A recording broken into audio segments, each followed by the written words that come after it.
એ ગુરુ કૃપા. પરિવર્તનશીલ બને ત્યારે જ ગુરુની કૃપા ઉતરે. એટલે પાત્રતાની ખાસ જરૂર.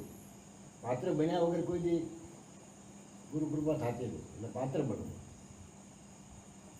ગુરુ તો બધામાં રહેલો છે, ક્યાં નથી? જ્યાં દ્રષ્ટિ કરો ને ગુરુ છે. ગુરુ ગમ જેને પડી એને તો બારે કોઈ અંજવાળા, બધી દરવાજા ખુલ્લા. ગુરુ કૃપા થઈ જાય.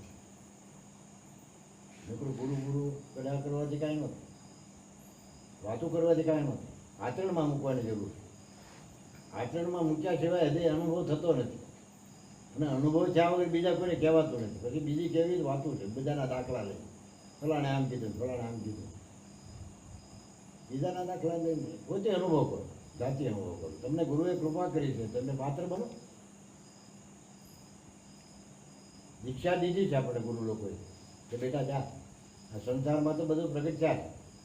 સંસાર સાગર સર્વ સાર છે, જેમાં તમે પ્રગટ્યા. સંસાર જેવો કોઈ સાર જ નથી. બીજા બધા સાર લેવા પડે. સંસાર સાગર એ તો સાગર છે, મોઢા છે. એક મોઢું સુખનું આવે, એક દુઃખનું આવે, એક હસવાનું આવે, રડવાનું આવે.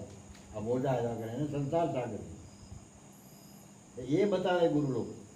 જો બેટા આ મોઢું આવે ત્યારે હાથ નાખીએ ને એક મોઢું હીરાનું છે, એક મોટું શંખલાનું. તારે જે લેવું હોય ખૂબ બોલાય, આ પ્રવાહ વહે છે. ચારે લેવું હોય ગુરુ કૃપા. અને ખૂબ નાખે ત્યાં શંખલા જ આવે ખૂબ હીરાનો, અને ઓલે હીરા આવે. એક એક શબ્દ મોતી પડી જાય. એટલે સંતો અને ગુરુ લોકોના વાક્ય વચન એવા છે કે એનો વચન જોવું.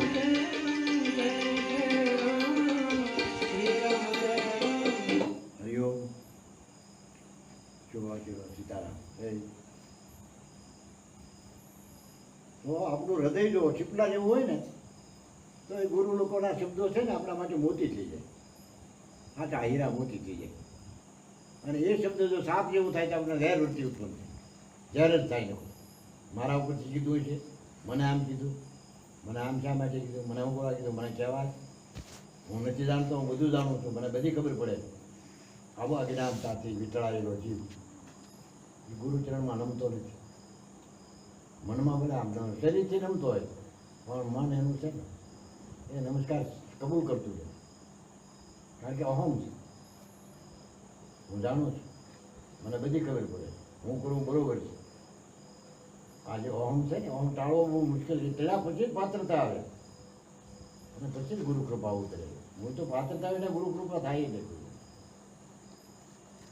ત્યાં છેલ્લા છે કામ સીધા એ છેલ્લો મારો, આ મારો છેલ્લો, આ મારો છેલ્લો, મારા 50 છેલ્લા છે. આ કામ કરાવે એ પણ આધ્યાત્મિક જીવન બીજાનું કોઈ કામ કરે તો સેવક છે. એટલે ગુરુને કલંક ના લાગવા દેવું, પોતાને કલંક ના લાગવું. રહેણી કો ભૂષણ હિન્દેવ દિવસ કો ભૂષણ વાણ દાસ કો ભૂષણ ભક્તિ હે ભક્તિ કો ભૂષણ જ્ઞાન જ્ઞાન કો ભૂષણ દાન હે દાન કો ભૂષણ ત્યાગ ત્યાગ કો ભૂષણ શાંતિ બધું અમલ અદાગ દાગ નો હોય અદાગ. તો એ ગુરુ કૃપા.